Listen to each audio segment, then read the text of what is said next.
మన ప్రియ ప్రభు అతి పరిశుద్ధుడైన యేసుక్రీస్తు ప్రశస్త నామంలో మీ అందరికీ శుభములు వందనాలు తెలియజేస్తున్నాను. అందరూ బాగున్నారా అండి? మీరందరూ కూడా క్షేమంగా ఉన్నారనుకుంటున్నాను. ఈరోజు మనందరం కూడా ప్రార్థనలో తీవ్రత ఎంత ఉండాలి, లేకపోతే మన ప్రార్థన తీవ్రతను పెంచేటువంటి అంశాలు ఏంటి అనేటువంటిది ఈరోజు మనం చూద్దాం. కొన్నిసార్లు మనము క్యాజువల్గా ప్రార్థన చేస్తాం, ఏదో అలవాటుగా చేస్తాం, చేయాలి కదా అన్నట్టుగా చేస్తాం.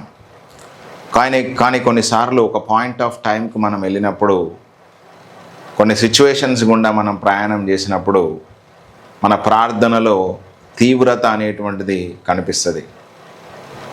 ఆ ప్రార్థనలో తీవ్రత పెంచడానికి అంటే ఒక బలమైనటువంటి మనఃపూర్వకమైనటువంటి ప్రార్థన మనం చేయడానికి మన జీవితంలో కొన్ని పరిస్థితులు ఏ విధంగా మనల్ని దానిలోనికి పుష్ చేస్తాయి, మన లోపల నుంచి, మన హృదయాంతరంగములో నుంచి ఆ ప్రార్థనను ఏ విధంగా దేవుడు దాన్ని బయటకు తీసుకొస్తాడనేటువంటిది ఈరోజు మనం చూద్దాం. మనందరికి కూడా చాలా బాగా తెలిసిన వాక్యము ఏంటంటే యాకోబు పత్రిక 5వ అధ్యాయంలో నీతిమంతుని ప్రార్థన మనఃపూర్వకమైనదై బహుబలము గలదై ఉంటుంది అని చెప్పేసి 5వ అధ్యాయము 17వ వచనంలో రాయబడి ఉంటుంది. ఒకసారి మనం చదువుకుందాం. ఒకసారి యాకోబు పత్రిక 5వ అధ్యాయము 16, 17 వచనాలు 18 వచనాల వరకు మనం చదివితే ఇక్కడ యాకోబు భక్తుడు ఏమని రాస్తున్నాడో మనం చూడవచ్చు. నీతిమంతుని విజ్ఞాపన మనఃపూర్వకమైనదై బహుబలము గలదై ఉండును. ఏలియా మన వంటి స్వభావం గల మనుష్యుడే. వర్షింపకుండునట్లు అతడు ఆసక్తితో ప్రార్థన చేయగా 3.5 సంవత్సరముల వరకు భూమి మీద వర్షింపలేదు. అతడు మరలా ప్రార్థన చేయగా ఆకాశము వర్షమిచ్చెను, భూమి తన ఫలమిచ్చెను. చాలు. ఇక్కడ చూస్తే నీతిమంతుని ప్రార్థన, నీతిమంతుని విజ్ఞాపన మనఃపూర్వకమైనదై బహుబలము గలదై ఉండును అని ఇక్కడ యాకోబు భక్తుడు జ్ఞాపకం చేస్తున్నాడు.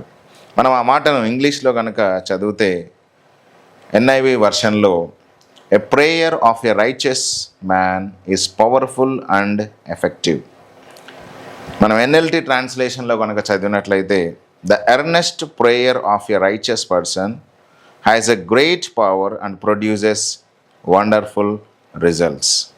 ఇక్కడ ఈ 2 వర్షన్లో కూడా ఏమని జ్ఞాపకం చేస్తున్నాడంటే, ఒక నీతిమంతుని యొక్క ప్రార్థన, ఆ ప్రార్థనకు 2 ఉన్నాయి. దాని ముందు ఏంటంటే ఎఫెక్చువల్ ఫర్వెంట్ ప్రేయర్, అంటే ఒక ప్రభావవంతమైన ప్రార్థన, లేకపోతే మనపూర్వకమైనటువంటి విజ్ఞాపన, అది ఎంత బలంగా ఉంటుంది అనేటువంటిది ఇక్కడ జ్ఞాపకం చేస్తూ ఏలియా ఎగ్జాంపుల్ను ఇక్కడ యాకోబు జ్ఞాపకం చేస్తున్నాడు.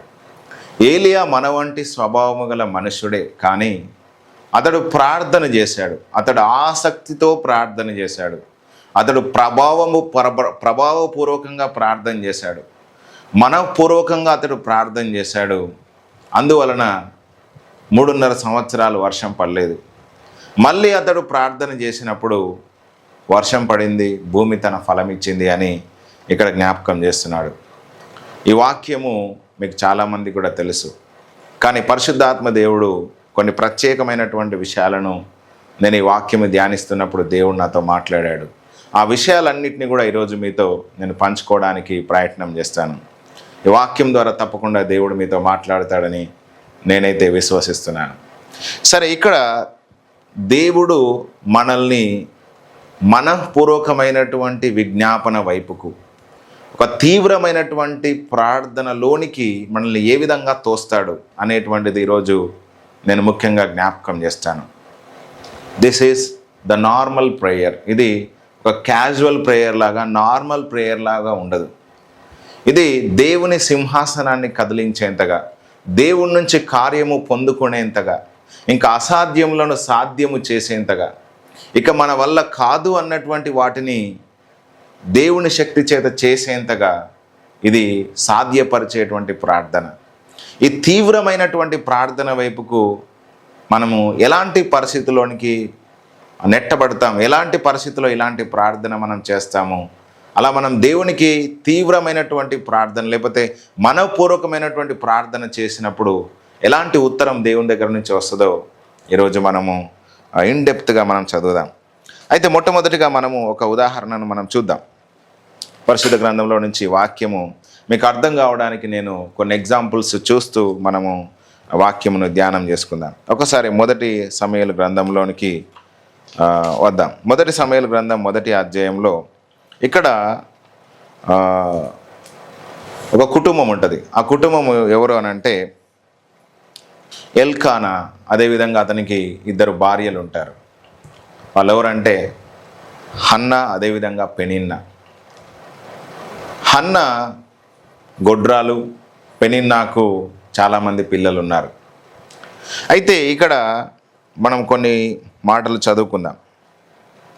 మొదటి అధ్యాయము, మొదటి సమూయేలు గ్రంథం 1వ అధ్యాయము 1వ వచనం నుంచి చదివితే గనక, ఎఫ్రాయిము మన్యమందు రామత్సయిము పట్టణపు వాడు ఒకడు ఉండెను. అతని పేరు ఎల్కానా. అతడు ఎఫ్రాయిమీయుడైన సూపునకు పుట్టిన తోహు కుమారుడైన ఎలీహుకు జననమైన యెరోహాము కుమారుడు. అతనికి 2 భార్యలుండిరి. వీరిలో ఒకదాని పేరు హన్నా, రెండవ దాని పేరు పెనిన్నా. పెనిన్నాకు పిల్లలు కలిగిరి గాని హన్నాకు పిల్లలు లేకపోయిరి. ఇతడు షిలోహు నందున్న సైన్యములకు అధిపతియగు యెహోవాకు మొక్కుటకు, బలి అర్పించుటకు ఏటేటా తన పట్టణము విడిచి అచ్చటికి పోవుచుండెను. ఆ కాలమున ఏలి యొక్క 2 కుమారులకు ఓఫ్ని, ఫినెహాసులు యెహోవాకు యాజకులుగా ఉండిరి. ఎల్కానా తాను బలి అర్పణ చేసిన నాడు తన భార్యకు పెనిన్నాకును దాని కుమారులకును కుమార్తెలకును పాలు ఇచ్చుచూ వచ్చెను గాని హన్నా తనకు ప్రియముగా ఉన్నందున ఆమెకు 2 పాలు ఇచ్చుచూ వచ్చెను. యెహోవా ఆమెకు సంతు లేకుండా చేసెను. యెహోవా ఆమెకు సంతు లేకుండా చేసి ఉన్న హేతువును బట్టి ఆమె వైరియగు పెనిన్నా ఆమెను విసిగించుటకై ఆమెకు కోపము పుట్టించుచూ వచ్చెను.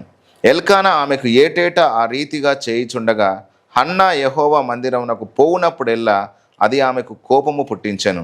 గనుక ఆమె భోజనము చేయక ఏడ్చుచూ వచ్చెను. ఆమె పెనిమిటి అయిన ఎల్కానా, హన్నా, నీవెందుకు ఏడ్చుచున్నావు? నీవు భోజనము మానుట ఏలా? నీకు మనోవిచారం ఎందుకు కలిగినది? 10 మంది కుమార్ల కంటే నేను నీకు విశేషమైన వాడును కానా అని ఆమెతో చెప్పుచూ వచ్చెను.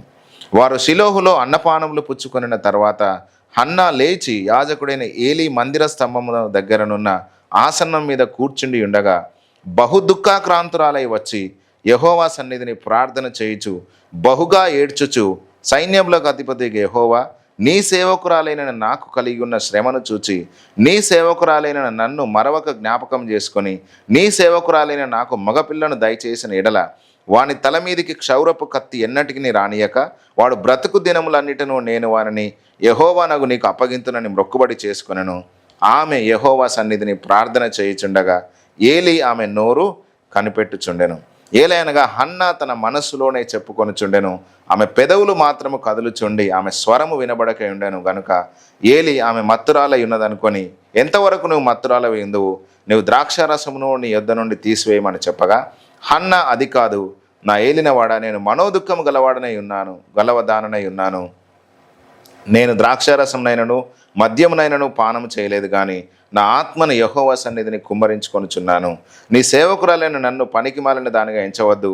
అత్యంతమైన కోప కారణమును బట్టి బహుగా నిట్టూర్పులు విడుచుచు నాలో నేను దీన్ని చెప్పుకొంటినెను. అంతటా ఏలీ, నువ్వు క్షేమముగా వెళ్ళుము. ఇజ్రాయేలు దేవునితో నువ్వు మనవి చేసుకున్న మనవిని ఆయన దయచేయును గాక అని ఆమెతో చెప్పగా ఆమె అతనితో, నీ సేవకురాలైన నేను నీ దృష్టికి కృపనందుదును గాక అనెను. తర్వాత ఆ స్త్రీ తన దారిని వెళ్ళిపోయి భోజనము చేయుచు నాట నుండి దుఃఖముఖిగా ఉండుట మానెను. చాలు. ఇక్కడ చూస్తే కనుక మనందరికి కూడా తెలిసిన భాగమే. దీనిలో నుంచి నేను ఒక శ్రేష్టమైనటువంటి విషయాన్ని జ్ఞాపకం చేయడానికి ఈ యొక్క సందర్భాన్ని నేను ఎంచుకున్నాను. ఇక్కడ కనుక మనం అర్థం చేసుకోవడానికి ప్రయత్నం చేస్తే, ఏటేటా బలర్పించడానికి ఎల్కానా, అదేవిధంగా తన 2 భార్యలైనటువంటి హన్నా, అదేవిధంగా పెనిన్నా షిలోహులో ఉన్నటువంటి దేవుని మందిరానికి వెళ్తూ వచ్చారు. షిలోహులో ఉన్న దేవుని మందిరానికి వెళ్ళిన ప్రతిసారి అన్న ప్రార్థన చేసి ఉండవచ్చు. ఏమని ప్రార్థన చేసి ఉండొచ్చు? ప్రభువా మళ్ళొచ్చే సంవత్సరం వరకు నాకు ఒక కుమారుణ్ణో లేకపోతే కుమార్తెనో ఇయ్యు అని చెప్పేసి ఆ బలి అర్పణలు అర్పించిన తర్వాత, లేకపోతే దేవునికి మొక్కుబడులన్నింటినీ కూడా అర్పించిన తర్వాత తను ప్రార్థన చేసి వచ్చి ఉండవచ్చు. ఇలా ప్రతి ఏటా ఒక సీజన్లో వాళ్ళందరూ కూడా కలిసి పెనిన్నా, అదేవిధంగా పెనిన్నాకు కుమారులు కుమార్తెలు ఉన్నారంట, అదేవిధంగా హన్నా, తన భర్త అయినటువంటి ఎల్కానా, వీళ్ళందరూ కూడా కొన్ని మైళ్ళ దూరం ప్రయాణం చేసి అక్కడ కొన్ని రోజులు ఉండి బలి అర్పణ చేసుకొని మొక్కుబడులు చెల్లించి అక్కడ కొన్ని రోజులు దేవుని సన్నిధిలో గడిపి తిరిగి వచ్చేవాళ్ళు. అయితే ఇక్కడ ఏటేటా వెళ్తున్నారు కానీ అన్నాకు జవాబు వచ్చినట్టుగా కనబడలేదు. నాకు తెలిసి కొన్ని సంవత్సరాలు జరిగి ఉండవచ్చు. సుమారుగా కుమారులు కుమార్తెలు ఉన్నారు అని అంటే సుమారుగా ఒక 10-15 సంవత్సరాలు అయి ఉండవచ్చు వివాహం జరిగి, లేకపోతే 20 సంవత్సరాలు అనుకుందాం. ఎందుకనంటే ఇక్కడ పెనిన్నాకు కుమారులు కుమార్తెలు ఉన్నారంట, వాళ్ళందరికీ కూడా పాలు ఇచ్చుచూ వచ్చాను అని చెప్పేసి ఇక్కడ రాయబడి ఉంది. అయితే ఇక్కడ అనేక సంవత్సరాలుగా హన్నా దేవుని సన్నిధికి వెళ్ళి ప్రార్థన చేస్తుంది కానీ దెర్ ఈజ్ నో రిజల్ట్, తనకు ఏ ప్రతిఫలము కనబడట్లేదు. అయితే తన జీవితంలో ఉన్నటువంటి పరిస్థితులు రోజు రోజు కాస్త ఎట్లా అవుతున్నాయంటే తనకు ఇబ్బంది కలిగించేటువంటివి అవుతూ ఉన్నాయి. ఇక్కడ ఆ సమయంలో ఏం జరిగిందట అంటే పెనిన్నా ఏం చేసిందట అంటే ఆమెను విసిగించుటకై ఆమెకు కోపము పుట్టించుచు వచ్చెను. ఈ హన్నాను పెనిన్నా ఏం చేస్తుందంట, కోపం పుట్టించుటకై విసిగిస్తూ ఉంది. ఆ బోళ్ళు కడిగే దగ్గరను, లేకపోతే వంట చేసే దగ్గరను, లేకపోతే పొలం పనులు చేసే దగ్గరను, లేకపోతే వాళ్ళకు ఉన్నటువంటి పని వాళ్ళ దగ్గరను, లేకపోతే ఎక్కడికి వెళ్ళినప్పటికీ కూడా ఈ పెనిన్నా హన్నాను విసిగిస్తూ ఉందంట, కోపం పుట్టిస్తూ వస్తుందంట. ఈ కోపం పుట్టించడం ద్వారా లేకపోతే విసిగించడం ద్వారా హన్నా యొక్క హృదయము దుఃఖంలోనికి వెళ్ళిపోతూ ఉంది. దేవా, ఎంతకాలం మీరు నన్ను విడిచిపెడతారు? ఎంతకాలం నా జీవితం ఇట్లా గొడ్రాలుగా ఉండాలి? ఎంతకాలం నా పరిస్థితి ఇలా అని చెప్పేసి ఆమె దుఃఖముఖముతో తను బాధపడుతూ ఆహారం తినకుండా, లేకపోతే ఎవరితో సరిగా మాట్లాడకుండా, ఎంతో కోపముతో నిట్టూర్పుతో తన జీవితాన్ని వెళ్ళబుచ్చుతూ ఉందన్నమాట. అంటే ఒకవేళ కనుక నేను అంటాను, పెనిన్నా గనక తనను అలా బాధ పెట్టకపోతే, పెనిన్నా గనక ఒకవేళ తనను విసిగించక, తనను కోపంలోనికి నెట్టక, ఒకవేళ తన మీద నానా విధములైనటువంటి మాటలు మాట్లాడకుండా గనక ఒకవేళ ఉంటే గనక హన్నా యొక్క హృదయం అనేటువంటిది అంతగా పగిలేది కాదు. కొన్నిసార్లు మన జీవితంలో మనతో పాటు ఉన్నటువంటి వాళ్ళే మనకు శత్రువులై మనల్ని నిందించినప్పుడు, మనల్ని హింసించినప్పుడు, మనల్ని అవమానపరిచినప్పుడు, మనల్ని హేళన చేసినప్పుడు, మనల్ని కృంగదీసినప్పుడు మన హృదయం అనేటువంటిది పగిలిపోతూ ఉంటుంది. ఆ వేదనను మనం తట్టుకోలేకుండా మనం దేవుని సన్నిధిలో మన హృదయాన్ని కుమ్మరించేటట్టుగా తయారవుతాం. ఇక్కడ కూడా హన్నా జీవితంలో అదే జరిగింది. పెనిన్నా ఎంతగానో తనను బాధ పెట్టడం ద్వారా, విసిగించడం ద్వారా, నానా మాటలు మాట్లాడడం ద్వారా హన్నా తన యొక్క ప్రార్థన జీవితంలో ఒక మార్పు అనేటువంటిది వచ్చింది. ఆమె అంతకుముందు క్యాజువల్గా ప్రార్థన చేసింది. ప్రతి ఏటా బలర్పించడానికి వెళ్ళినప్పుడల్లా ఏదో నామమాత్రంగా ప్రార్థించి ఉండవచ్చు. కానీ ఈసారి అంటే ఇంకా మరుసటి ఏటా సమయలను పొందుకోకంటే ముందు సంవత్సరము ఆమె ప్రార్థన చేసిన విధానము, తన హృదయాన్ని దేవుని సన్నిధిలో కుమ్మరించిన విధానము, తను దేవుని దగ్గరకు వచ్చి యథార్థంగా ప్రార్థించిన విధానం అనేటువంటిది డిఫరెంట్గా ఉందన్నమాట. అంటే చూడండి, ఇక్కడ నేను ఇంగ్లీష్లో ఒక మాట రాస్తూ వచ్చాను. ఈ వాక్యము నేను సిద్ధపడుతూ ఉన్నప్పుడు పరిశుద్ధాత్మ దేవుడు నాతో మాట్లాడిన మాట ఏంటంటే, ఎప్పుడైతే the progression of pain produces intensity in prayer అని చెప్పేసి ఒక స్టేట్మెంట్, ఒక కొటేషన్ రాయడం జరిగింది. ఎప్పుడైతే మన జీవితంలో ఒక నొప్పి, లేకపోతే ఒక వేదన, లేకపోతే ఒక ట్రామా అనేటువంటిది పెరుగుతూ ఉన్నప్పుడు, ఏ విషయంలోనైనా సరే, అది ఉద్యోగ విషయంలో కావచ్చు, వ్యాపార విషయంలో కావచ్చు, వివాహ విషయంలో కావచ్చు, పిల్లల విషయంలో కావచ్చు, ఆత్మీయ విషయంలో కావచ్చు, ఇంకా ఏ విషయంలో కావచ్చు, ఒక పెయిన్, ఒక ట్రామా, ఒక నొప్పి, లేకపోతే ఒక వేదన అనేటువంటిది పెరుగుతూ ఉన్నప్పుడు మన ప్రార్థనలో ఇంటెన్సిటీ అనేటువంటిది పెరుగుతుంది, మన ప్రార్థనలో తీవ్రత అనేటువంటిది పెరుగుతుంది, మనం దేవునికి దగ్గరయ్యే విధానం అనేటువంటిది ఇంకా ఎక్కువగా ఉంటుంది, మనం మొరపెట్టే విధానం డిఫరెంట్గా ఉంటుంది. అందుకే సమస్యలు, శ్రమలు, ఇబ్బందులు, సవాళ్ళు, నిందలు, అవమానాలు అనేటువంటివి మనని దేవునికి దగ్గరగా చేస్తాయి. మన హృదయంలో నుంచి యథార్థమైనటువంటి ప్రార్థనను తీసుకొస్తాయి. మన హృదయంలో నుంచి దేవునికి ఆ యొక్క యథార్థంగా మొరపెట్టినప్పుడు దేవుడి నుంచి గొప్ప అద్భుతాలను చూసేటట్లుగా మనల్ని తయారు చేస్తాయి అనేటువంటిది ఈ సమయంలో నేను జ్ఞాపకం చేస్తున్నాను. ఇక్కడ హన్నా చేసినటువంటి ప్రార్థనను మనం ఒకవేళ కనుక చూస్తే ఇక్కడ ఏం చేసిందట అంటే 10వ వచనంలో, బహు దుఃఖాక్రాంతురాలై వచ్చి యెహోవా సన్నిధిని ప్రార్థన చేయుచు బహుగా ఏడ్చుచూ వచ్చింది. అంతకుముందు ఇంత దుఃఖం అనేటువంటిది ఆమెలో కనబడలేదు. కానీ తన వైరియగు లేకపోతే తన సవతియగు పెనిన్నా బాధ పెట్టడం ద్వారా ఈ దుఃఖం అనేటువంటిది తన లోపల నుంచి వచ్చింది.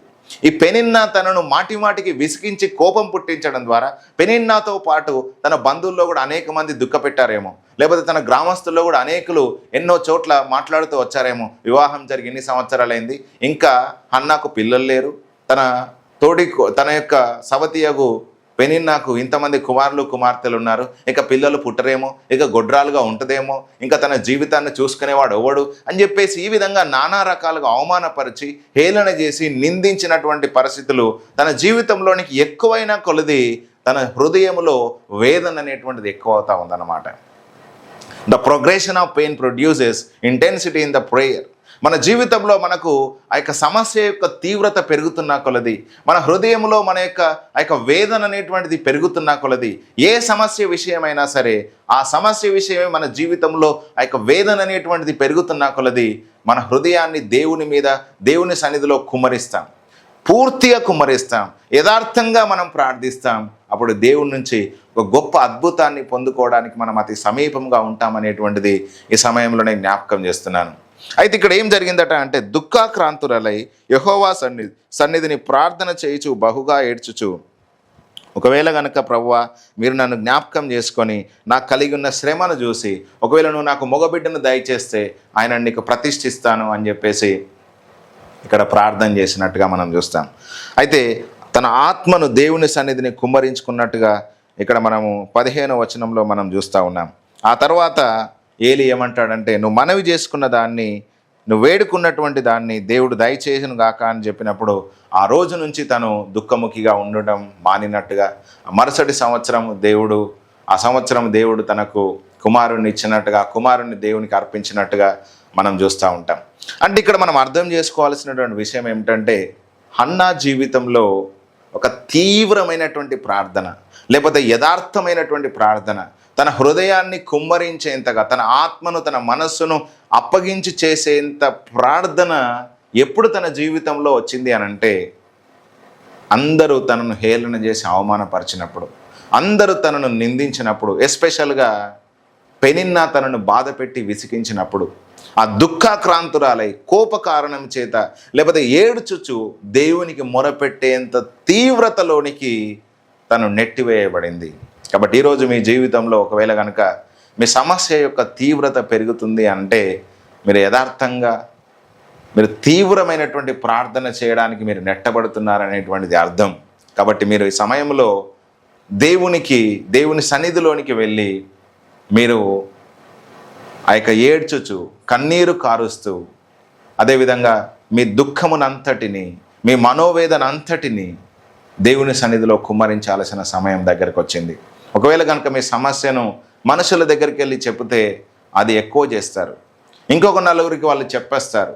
మీరు అనుభవిస్తున్నటువంటి వేదనను ఇంకొక 10 మందికి చెప్తే వారు ఆ బాధను ఇంకా ఎక్కువ చేస్తారు, ఆ తీవ్రతను ఇంకా ఎక్కువ చేస్తారు. కానీ ఒకవేళ కనుక ఈరోజు మీరు ఎదుర్కొన్నటువంటి ప్రతి సమస్యను, ప్రతి సవాలును, ప్రతి ఇబ్బందిని, ప్రతి వేదనను గనక దేవుని సన్నిధిలో కుమ్మరిస్తే తప్పకుండా మీకు ఒక సమాధానము, ఒక శాంతి, అదేవిధంగా మీ ప్రార్థనలకు జవాబు అనేటువంటిది తప్పకుండా దేవుడు ఇస్తాడనేటువంటిది ఈరోజు నేను హృదయపూర్వకంగా మంచి మనస్సాక్షితో చెప్తా ఉన్నాను.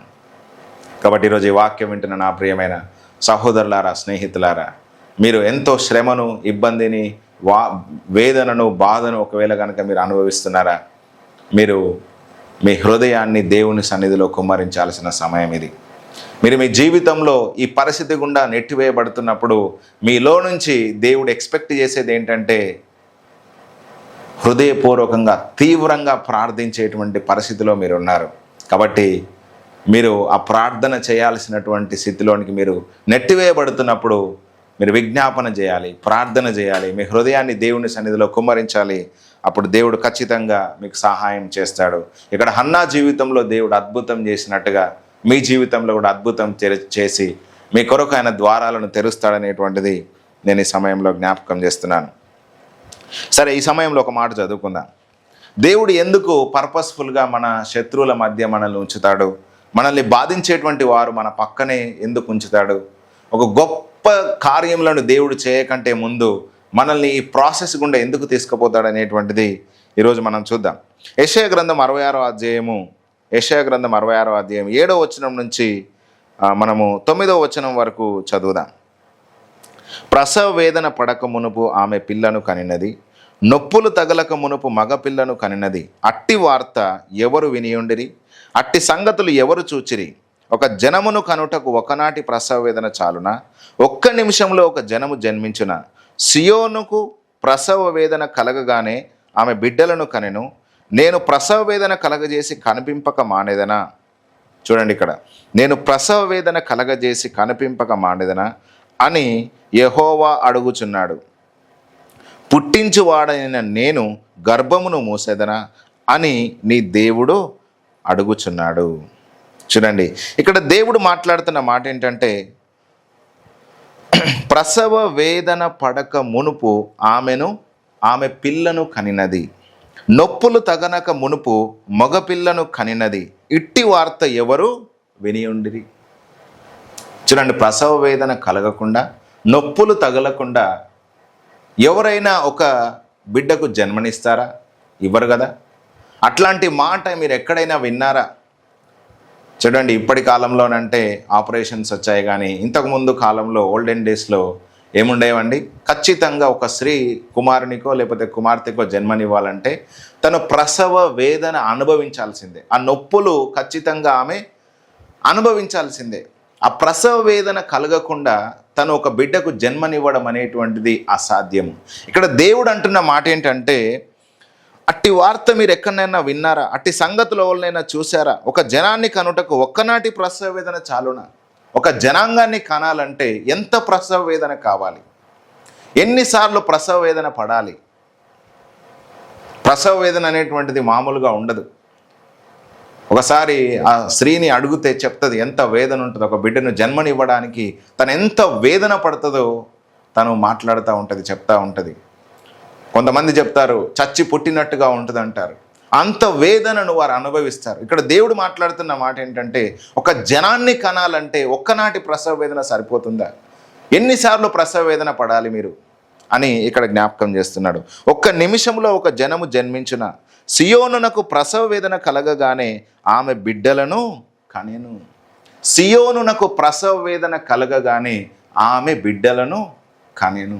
చూడండి, ప్రసవ వేదన సియోనుకు లేకుండా, ప్రసవ వేదన మనకు లేకుండా బిడ్డలను జన్మించడం అంటే ఒక కార్యానికి జన్మనివ్వడం, లేకపోతే ఒక అద్భుతానికి జన్మనివ్వడం, ఒక నూతనమైనటువంటిది మన జీవితంలోనికి రావడానికి మనకు ప్రసవ వేదన అనేటువంటిది అవసరం. ఇక్కడ మనం చూస్తే కనుక హన్న సమూయేలును కనకంటే ముందే తను ప్రసవ వేదన పడ్డది. ఆ ప్రసవ వేదన ప్రార్థనలో తను పడ్డట్టుగా మనం చూస్తాం. ఆ దుఃఖక్రాంతురాలై ఏడ్చుచు కోపకారణం చేత తను నిందించినటువంటి నిందలను బట్టి, తను పోతున్నటువంటి ఆ యొక్క పరిస్థితులను బట్టి తను ఎంతో వేదనను తను అనుభవించినట్టుగా మనం చూస్తాం. ఇక్కడ కూడా దేవుడు మాట్లాడుతున్న మాట ఏంటంటే, ఇక్కడ మనం చూస్తే కనుక 9వ వచనంలో, నేను ప్రసవ వేదన కలగజేసి కనిపింపక మానేదనా అని యెహోవా అడుగుచున్నాడు. పుట్టించువాడైన నేను గర్భము మూసేదనా అని నీ దేవుడు అడుగుచున్నాడు. ఇక్కడ దేవుడు అడుగుతున్నాడండి, నేను ప్రసవ వేదన కలగజేస్తాను. ఒకసారి ఒక వ్యక్తికి ప్రసవ వేదన నేను కలగజేస్తే ఖచ్చితంగా నేను ఒక కార్యాన్ని తీసుకొస్తాను. ప్రసవ వేదన కలగజేసినటువంటి వాడైన నేను కనిపింపకుండా మానుతానా? గర్భము తెరిచి పిల్లలను కలగజేసేవాడనైనటువంటి నేను గర్భాన్ని మూస్తానా అని చెప్పేసి ఇక్కడ దేవుడు అడుగుతా ఉన్నాడు అనమాట. పుట్టించువాడైన నేను గర్భమును మూసేదనా అని నీ దేవుడు అడుగుచున్నాడు. కాబట్టి ఇక్కడ మనము ఈ యొక్క వాక్యాన్ని నేను ఎందుకు మీకు జ్ఞాపకం చేస్తూ వచ్చానంటే, the progress of pain produces intensity in prayer.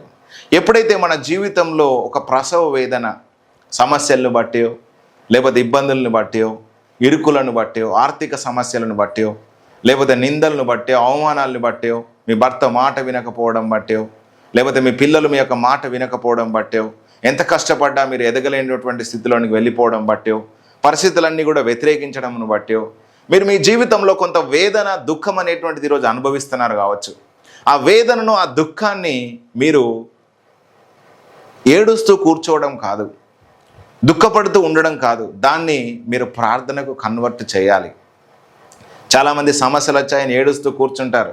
ఏడుస్తూ కూర్చోవడం కాదు, మీ యొక్క భారాన్నంతటిని, మీ హృదయంలో ఉన్న వేదన అంతటిని దేవుని సన్నిధిలో కుమ్మరించాలి.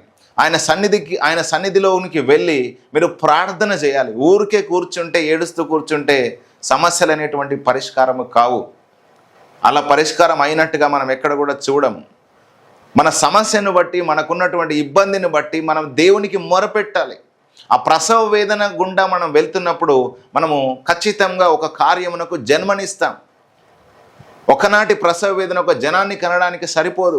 మన జీవితంలో ప్రతిరోజు, లేకపోతే కొన్ని సందర్భాలలో గొప్ప స్థాయిలోనికి వెళ్ళడానికి, మనం కొన్ని విషయాలను మనం చూడడానికి, కొన్ని ప్రసవ వేదనల గుండా కొన్ని సమస్యలను మనం అనుభవిస్తున్నప్పుడు ఆ వేదనను అనుభవించి, ఆ వేదనలో నుంచి మనకు వచ్చేటువంటి ఆ యొక్క నూతనమైనటువంటి అద్భుత కార్యములను చూడడానికి దేవుడు మన లోపలికి ఆ వేదనను తీసుకొని వస్తున్నప్పుడు, ఆ యొక్క ఇబ్బందిని మనలోనికి తీసుకొస్తున్నప్పుడు దానిలో మనము ఖచ్చితంగా ప్రార్థన తీవ్రతలను మనం పెంచాల్సినటువంటి అవసరత ఉంది అనేటువంటిది ఈరోజు నేను మీకు జ్ఞాపకం చేస్తున్నాను.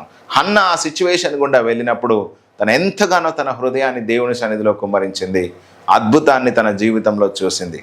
ఈరోజు కూడా కొన్నిసార్లు మన పరిస్థితులు ఎట్లా ఉంటాయంటే, ఒకసారి నేను ఒక మాటను మీకు చూపిస్తాను. కీర్తనల గ్రంథం 66వ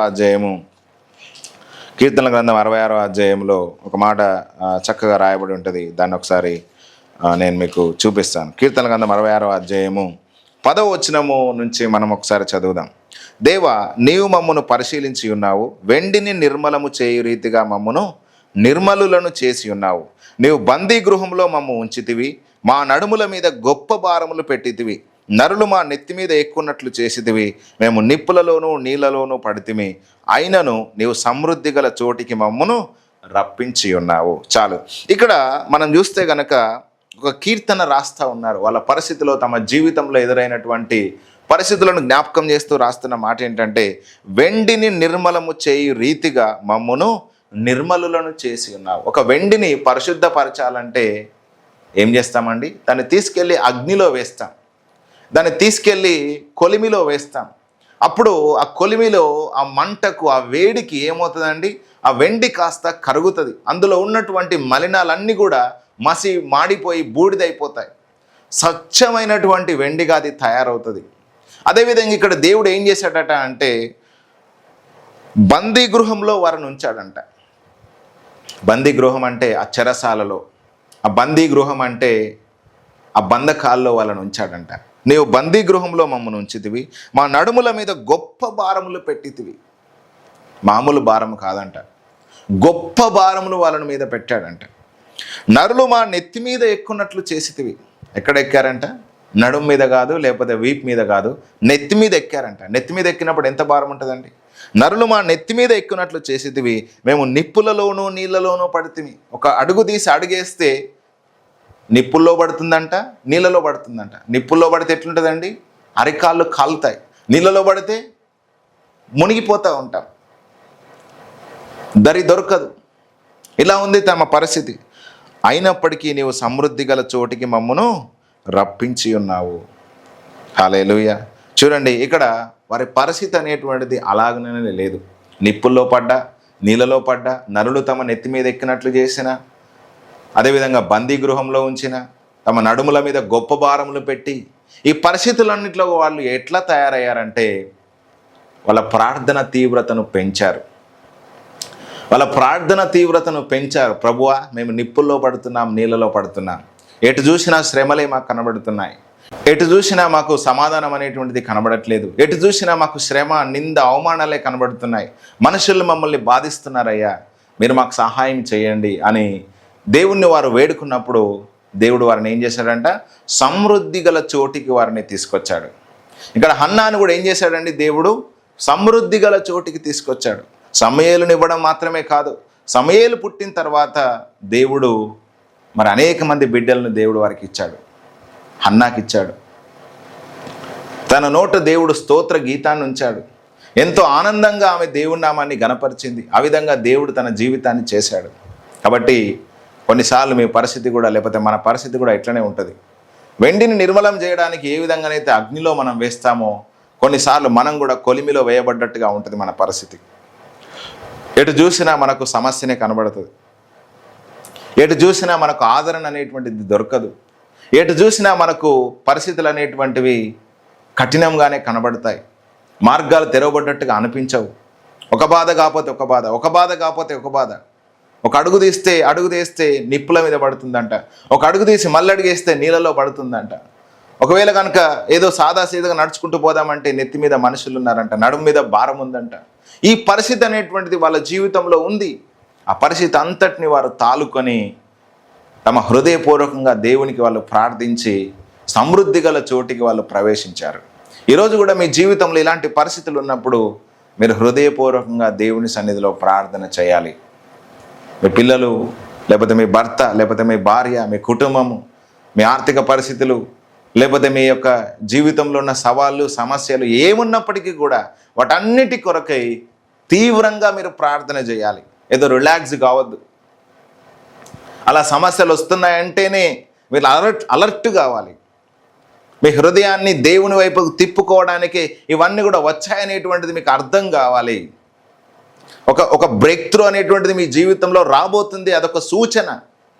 చూడండి, ఏ ఒక్కరినైనా చూడండి, నిందల గుండా, అవమానాల గుండా, సమస్యల గుండా, శ్రమల గుండా, వేదనల గుండా వెళ్తున్నారంటే ఒక గొప్ప బ్రేక్ త్రూ అనేటువంటిది మీ జీవితంలో రాబోతుంది అనేటువంటి దానికి సూచన.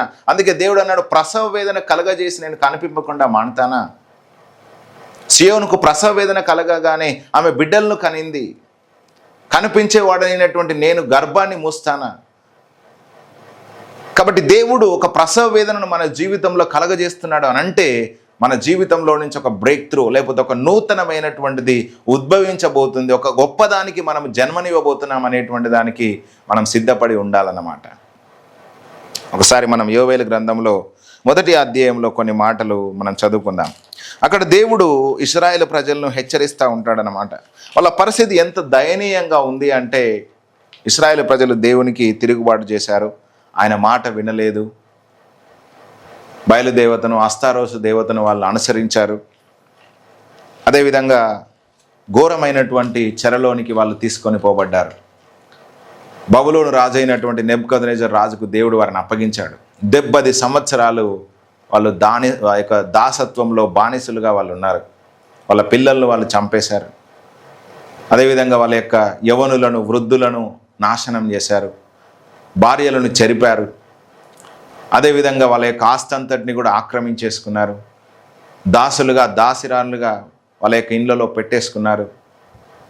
ఘోరమైనటువంటి దయనీయకరమైన పరిస్థితి వాళ్ళది.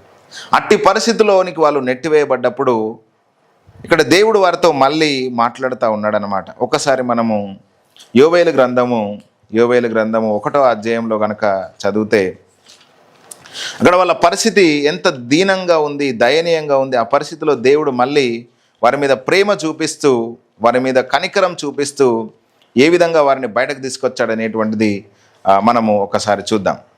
2వ వచనం నుంచి చూస్తే కనుక, పెద్దలారా ఆలకించుడి, దేశపు కాపురస్తులారా మీరందరూ చెవియొగ్గు వినుడి. ఇలాంటి సంగతి మీ దినములలో కానీ మీ పితరుల దినములలో కానీ జరిగినదా?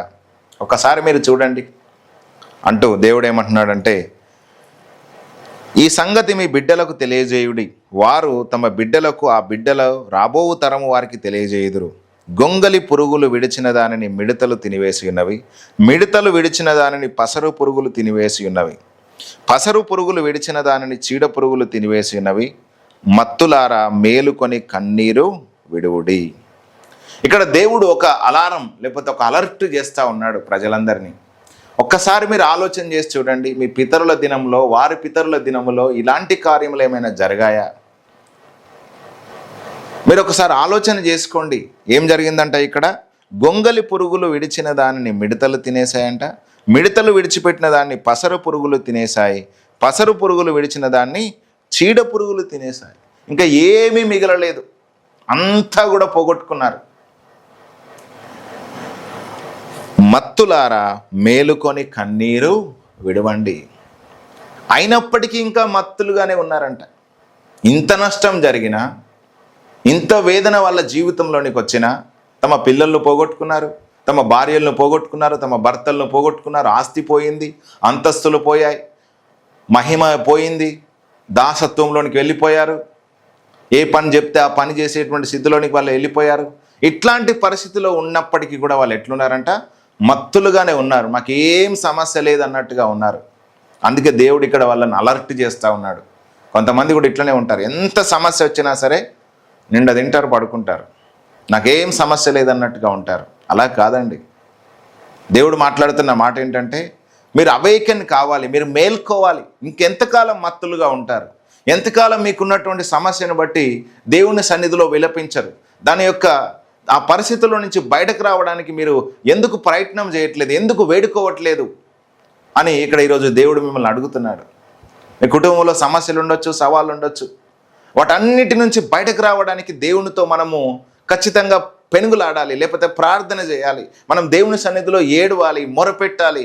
ద ప్రోగ్రెషన్ ఆఫ్ పెయిన్ అంటే మన జీవితంలో సమస్య యొక్క తీవ్రత పెరుగుతున్నప్పుడు ప్రార్థనలో కూడా తీవ్రత అనేటువంటిది పెంచుకోవాలి. ప్రసవ వేదన కలగజేస్తున్నప్పుడు నువ్వు పిల్లను కనకపోతే దానిలో లాభం ఏముంది? అంటే ఒక గొప్ప జీవితానికి నువ్వు ఒకవేళ కనుక ఒక కొత్త దానికి నువ్వు కనుక జన్మనివ్వకపోతే దేవుడు కలగజేసినటువంటి ఆ ప్రాసెస్ లేకపోతే ఆ పెయిన్కి కనుక అర్థం ఏముంటుంది? ఇక్కడ కూడా వాళ్ళు ఈ యొక్క సమస్య అనేటువంటిది వాళ్ళ యొక్క తిరుగుబాటును బట్టి వచ్చింది. వాళ్ళు దేవునికి అవిధేయులు అవడం వల్ల వచ్చింది. ఆ సందర్భంలో దేవుడు అంటున్నాడు, మత్తులారా మేలుకొని కన్నీరు విడవండి, మేలుకొని కన్నీరు విడవండి. ద్రాక్షారస పానములు చేయువారలారా రోదనము చేయండి, కొత్త ద్రాక్షారసం మీ నోటికి రాకుండా నాశనమాయను. లెక్కలేని బలమైన జనాంగము నా దేశం మీదికి వచ్చి ఉన్నది. వాటి పళ్ళు సింహపు కూరల వంటివి, వాటి కాటు ఆడు సింహపు కాటు వంటిది. అవి నా ద్రాక్ష చెట్లను పాడు చేసి ఉన్నవి, నా అంజూరపు చెట్లను తుత్తునియలుగా కొరికి ఉన్నవి. బెరడు ఒలిచి వాటిని పారవేయగా చెట్లు కొమ్మలు తెలుపాయను. పెనిమిటి పోయిన యవనురాలు గోనెబట్ట కట్టుకొని అంగలార్చినట్లు నీవు అంగలార్చుము. నైవేద్యమును పానార్పణమును యెహోవా మందిరంలోనికి రాకుండా నిలిచిపోయాను. యెహోవాకు పరిచర్య చేయు యాజకులు అంగలార్చుచున్నారు. పొలము పాడైపోయాను, భూమి అంగలార్చుచున్నది, ధాన్యము నశించెను, కొత్త ద్రాక్ష రసము లేకపోయాను, తైల వృక్షములు వాడిపోయాను, భూమి పైరు చెడిపోయాను. గోధుమ కర్రలను ఎవల కర్రలను చూచి సేద్యగాన్లారా సిగ్గునందుడి. ద్రాక్ష తోట కాపరులారా రోదనం చేయుడి. ద్రాక్ష చెట్లు చెడిపోయాను, అంజూరపు చెట్లు వాడిపోయాను, దానిమ్మ చెట్లను, ఈత చెట్లను, జల్దరు చెట్లను, తోట చెట్లన్నీ వాడిపోయినవి. నరులకు సంతోషమేమియో లేకపోయాను. యాజకులారా గోనెపట్ట కట్టుకొని అంగలార్చుడి. బలిపీఠం నొద్ద పరిచర్య చేయువారులారా రోదనము చేయుడి. నా దేవుని పరిచారకులారా గోనెపట్ట వేసుకొని రాత్రి అంతయు గడుపుడి. నైవేద్యమును పానార్పణమును మీ దేవుని మందిరమునకు రాకుండా నిలిచిపోయాను. ఉపవాస దినం ప్రతిష్ఠించుడి, వ్రత దినము ఏర్పరచుడి. యెహోవాను బతిమాలు కొనుటకై పెద్దలను దేశంలోని జనులందరినీ మీ దేవుడైన యెహోవా మందిరంలో సమకూర్చుడి. ఆహా, యెహోవా దినము వచ్చనే, అది ఎంత భయంకరమైన దినము! అది ప్రళయం వలనే సర్వశక్తిని యొద్ద నుండి వచ్చును. మనము చూచుచుండగా మన దేవుని మందిరంలో ఇక సంతోషమును ఉత్సవమును నిలిచిపోయెను. మన ఆహారము నాశనమాయెను. విత్తనము మంటిపెట్టల కింద కుళ్ళిపోవచ్చున్నది. పైరు మాడిపోయినందున ధాన్యపు కొట్లు వట్టివాయెను. కళ్ళపు కొట్లు నేలను పడి ఉన్నవి. మేతలేక పశువులు బహుగా మూలుగుచున్నవి. ఎడ్ల మందలుగా కూడి ఆకలికి అల్లాడుచున్నవి. గొర్రె మందలు చెడిపోయి ఉన్నవి. అగ్నిచేత అరణ్యంలోని మేత స్థలములు కాలిపోయినవి. మంట తోట చెట్లన్నిటిని కాల్చివేశను. యెహోవా, నీకే నేను మొరపెట్టుచున్నాను. నదులు ఎండిపోవుటయు అగ్నిచేత మేత స్థలములు కాలిపోవుటయు చూచి పశువులు నీకు మొరపెట్టుచున్నవి. చూడండి, ఇక్కడ ఎంత ఘోరమైనటువంటి స్థితిలోనికి వాళ్ళు దిగజారిపోయి ఉన్నారు. ఏమీ లేదు ఇంకా. ఆ పరిస్థితుల్లో దేవుడు ఇక్కడ మాట్లాడుతూ ఉన్నాడు, మీరు ఏడవండి, కన్నీరు విడవండి. మీరు ఇంకెంతకాలం మత్తులుగా ఉంటారు? మీరు ఇంకెంతకాలము ఆ స్థితిలోనే ఉంటారు? ఆ పరిస్థితిలో నుంచి నేను మీకు బయటకు తీసుకురావడానికి సిద్ధంగా ఉన్నాను. మీరు ప్రార్థన చేయండి, ఉపవాస దినం ప్రతిష్ఠించండి, మీరు మొరపెట్టండి, కన్నీరు విడవండి, పశ్చాత్తాపడండి, మీ మనస్సులు తిప్పుకోండి అని ఇక్కడ జ్ఞాపకం చేస్తూ ఉన్నాడు అనమాట. ఒక మాట మనము చదువుదాం. ఒక్కసారి 12వ వచనము గనక చదివినట్లయితే, ఇప్పుడైనను మీరు ఉపవాసం ఉండి కన్నీరు విడుచుచు దుఃఖించుచు మనఃపూర్వకంగా తిరిగి నా యొద్దకు రండి. ఇదే యెహోవా వాక్కు. మీ దేవుడైన యెహోవా కరుణా వాత్సల్యములు గలవాడును, శాంతమూర్తియు, అత్యంత కృప గలవాడై ఉండి తాను చేయనుద్దేశించిన కీడును చేయక పశ్చాత్తాపడువాడు గనుక మీ వస్త్రములను కాక మీ హృదయములను చింపుకొని ఆయన తట్టు తిరుగుడి. ఒకవేళ ఆయన మనస్సు తిప్పుకొని పశ్చాత్తాపడి మీ దేవుడైన యెహోవాకు తగిన నైవేద్యమును పానార్పణముగా మీకు దీవెనగా అనుగ్రహింపడని ఎవడు చెప్పగలడు? చూడండి, మీ హృదయాన్ని తిప్పుకోండి అయ్యా, మీరు పశ్చాత్తాపడండి, మీరు కన్నీరు విడవండి. దేవుడు అత్యంత కృపా కనికరం కలిగిన దేవుడు, తప్పకుండా మీకు ఆయన సహాయం చేస్తాడు అని ఇక్కడ యోవేలు ప్రవక్త మాట్లాడుతూ ఉన్నాడు అనమాట. అంటే ఇక్కడ మనం అర్థం చేసుకోవాల్సిన విషయం ఏమిటంటే, ఇంత సమస్య ఉన్నప్పుడు, ఇంత ఇబ్బంది ఉన్నప్పుడు వాళ్ళు అందరూ కూడా ఏకముగా కలిసి ప్రసవ వేదన పడుతూ తమకున్నటువంటి ఇబ్బంది అంతటిని కూడా జ్ఞాపకం చేసుకుంటూ దేవుని సన్నిధిలో మొరపెట్టాలి, విజ్ఞాపన చేయాలి, ప్రార్థన చేయాలి, ఆయనను బతిమలాడుకోవాలి, తమ పాపములను క్షమించమని అడగాలి, తమ మనస్సును దేవుని వైపుకు తిప్పుకోవాలి, వారి హృదయాన్ని అంతటిని దేవుని సన్నిధిలో కుమ్మరిస్తూ తీవ్రంగా ప్రార్థించాల్సిన సమయం అది అని ఇక్కడ దేవుడు ఒక అలర్ట్ చేస్తూ ఉన్నాడు. ఇక్కడ సమస్య తీవ్రత ఎంత ఉందో ఇంతవరకు కూడా నేను చదువుతూ జ్ఞాపకం చేస్తూ వచ్చాను. మీ జీవితంలో కనుక ఒక్కసారి ఒక పెన్ను పేపర్ పట్టుకొని రాయండి, మీ తీవ్రత ఎంత సమస్యగా ఉంది, సమస్య ఎంత తీవ్రత ఎంతగా ఉందో రాయండి. ఆ ఇబ్బందులు, ఆ బాధలు, ఆ వేదనలు, ఆ ఇరుకులు, అవమానాలు, నిందలు, లేకపోతే పలు విధములైనటువంటి శోధనలు, ఎటు తోచని పరిస్థితులు, దిక్కుతోచని పరిస్థితులు, వీటన్నిటిలో కూడా మీరు ఎంత నలపబడుతున్నారు. ఆ పరిస్థితులన్నింటినీ కూడా కనుక ఒకవేళ మీరు రాయడానికి ప్రయత్నం చేస్తే అదొక 5-6 పేజీలు అవుతుండవచ్చు. ఆ పరిస్థితులన్నింటినీ కూడా చూసిన తర్వాత మీరు అర్థం చేసుకోవాల్సినటువంటి విషయం ఏమిటంటే, మీరు మీ హృదయపూర్వకంగా దేవునికి సమీపము కావాల్సినటువంటి సమయము ఆసన్నమైంది అనేటువంటిది నేను మీకు ఈరోజు జ్ఞాపకం చేస్తున్నాను. అందుకే ఇక్కడ మాట్లాడుతున్న మాట ఏంటంటే, ఇప్పుడైనా మీరు ఉపవాసం ఉండి కన్నీరు విడుచుచు దుఃఖించుచు మనఃపూర్వకంగా తిరిగి ఆయన యొద్దకు వస్తే ఆయన తప్పకుండా మిమ్మల్ని కరుణిస్తాడని, అత్యంత వాత్సల్యత గలవాడై ఉండి ఆయన చేయనుద్దేశించిన కీడును చేయక పశ్చాత్తాపడి మిమ్మల్ని ఆయన ఖచ్చితంగా కనికరిస్తాడని, ఆయన మీకు వాత్సల్యత చూపించి దీవెన అనుగ్రహిస్తాడని ఇక్కడ జ్ఞాపకం చేస్తున్నాడు అనమాట.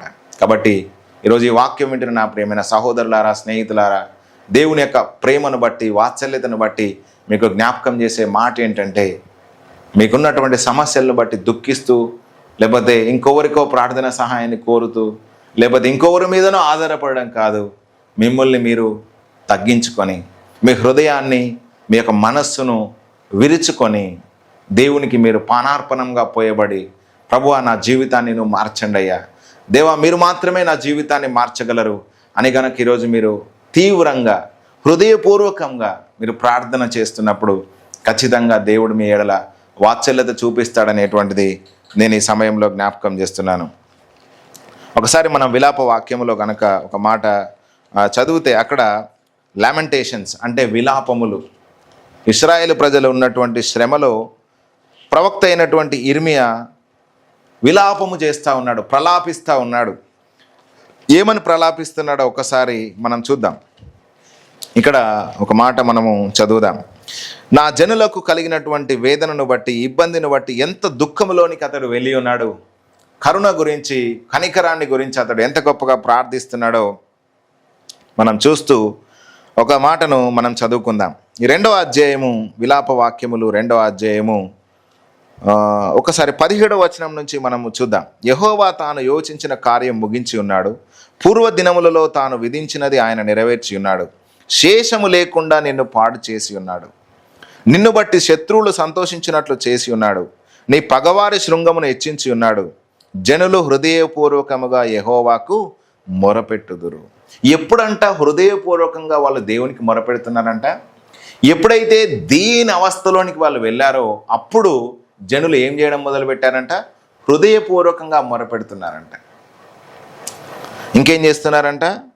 సియోను కుమారి ప్రాకారమా, నదీ ప్రవాహం వలె దివారాత్రము కన్నీరు పారనిమ్ము, విరామము కలగనీయకము, నీ కంటి పాపను విశ్రమింపనీయకము, నీవు లేచి రేయి మొదటి జామున మొరపెట్టుము, నీళ్లు కుమ్మరించినట్లు ప్రభు సన్నిధిని నీ హృదయమును కుమ్మరించుము, నీ పసిపిల్లల ప్రాణం కొరకు నీ చేతులను ఆయన తట్టు ఎత్తుము, ప్రతి వీధి మొగను ఆకలిగొని వారు మూర్ఛిల్లుచున్నారు.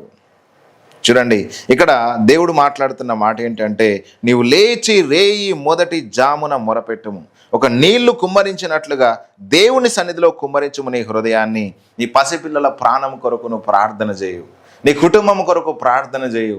వాళ్ళు మూర్ఛిల్లుతున్నారు, వారు సమస్యలో ఉన్నారు, వారికి తినడానికి ఆహారం లేదు, నీ కుటుంబం దీనవస్థలోనికి వెళ్ళిపోయింది అని చెప్పేసి ఇక్కడ దేవుడు వారికి అలర్ట్ చేస్తూ ఉన్నాడు అనమాట.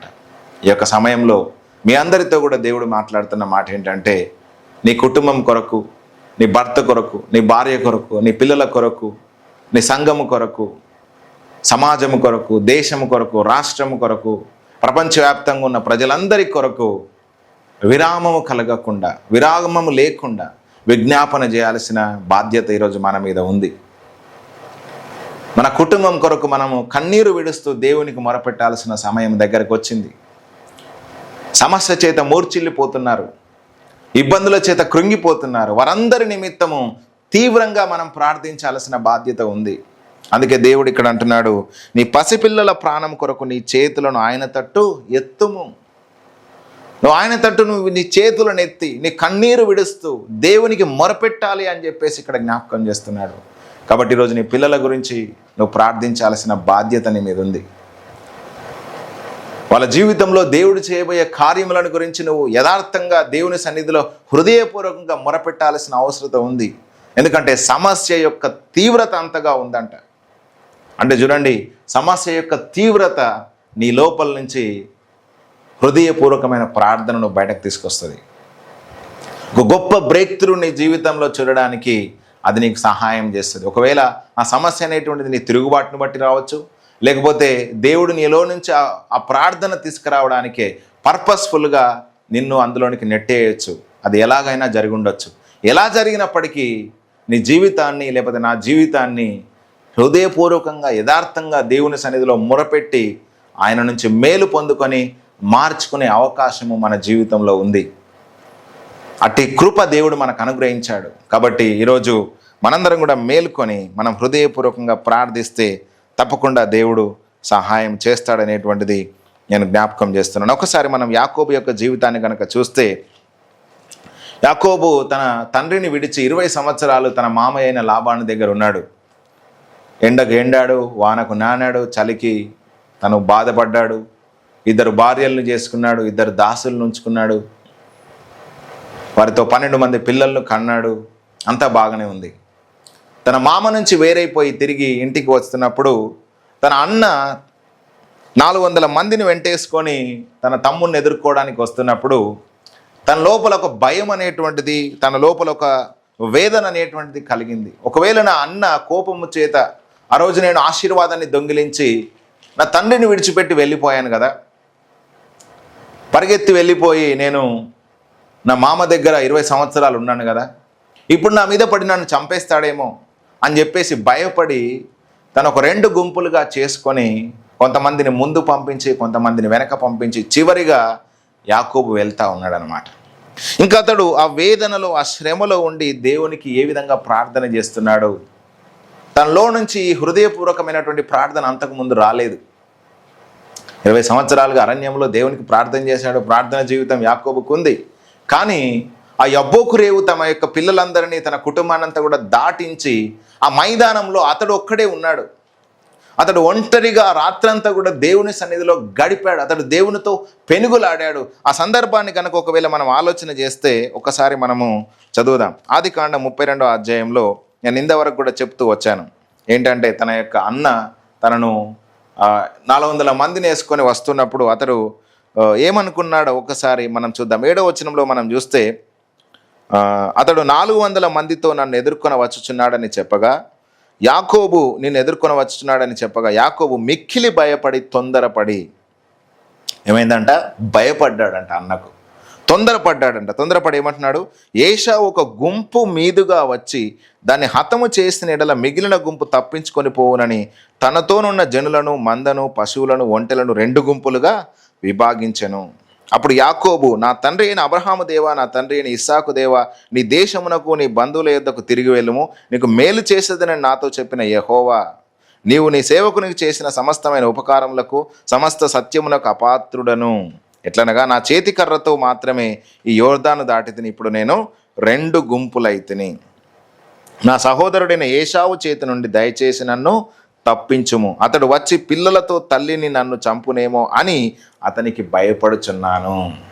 ఇక్కడ యాకోబు భయమంతా కూడా ఏశావును బట్టే. 400 మందిని వేసుకుని వస్తున్నాడంటే, ఒకవేళ కనుక అతడు నా మీద పడి నన్ను చంపేస్తే నా పరిస్థితి ఏంటి?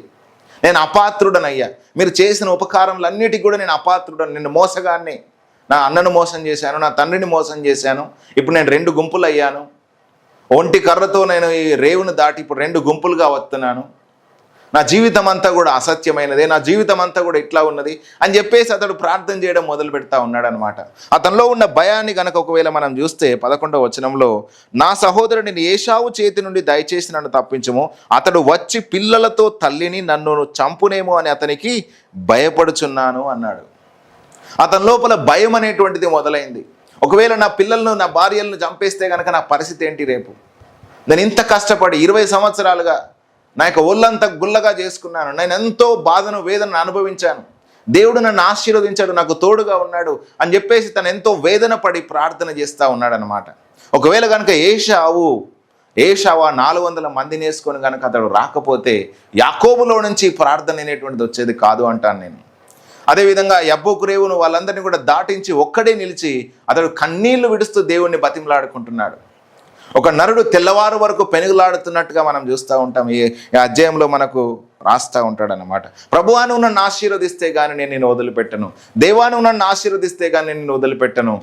నా అన్న ఇంకా తెల్లారు లేస్తే వస్తాడు, నన్ను చంపేస్తాడేమో నా కుటుంబాన్ని. ఇంకా రాత్రి ఆ పరిస్థితి అంతటిని కూడా మార్చుకోవడానికి అతడు ప్రార్థన చేస్తూ ఉన్నాడు అనమాట. తీవ్రమైన వేదనలో, ఆ భయములో, లేకపోతే ఆ యొక్క తొందరపడి అతడు ఇంకా నా కుటుంబం అంతా పోగొట్టుకుంటానేమో అనేటువంటి పరిస్థితిలో ఉండి అతడు దేవుని దగ్గర ప్రార్థన చేసి తన పేరును ఇజ్రాయేలుగా మార్చుకున్నాడు. అందుకే హోషేయ గ్రంథం 12వ అధ్యాయంలో ఒక మాట రాయబడి ఉంటుంది, అతడు కన్నీళ్లు విడుస్తూ దేవుణ్ణి బతిమలాడుకున్నాడంట. కన్నీళ్లు విడుస్తూ ఆయన సన్నిధిలో చేరి అతడు మొరపెట్టుకున్నాడు. యాకోబు మొగసిరి గలవాడై దేవునితో పోరాడి గెలిచెను, అతడు దూతతో పోరాడి జయమొందెను, కన్నీళ్లు విడుస్తూ దేవుణ్ణి బతిమలాడుకొనెను అని చెప్పేసి అక్కడ హోషేయ గ్రంథం 12వ అధ్యాయంలో భక్తుడు రాస్తాడు.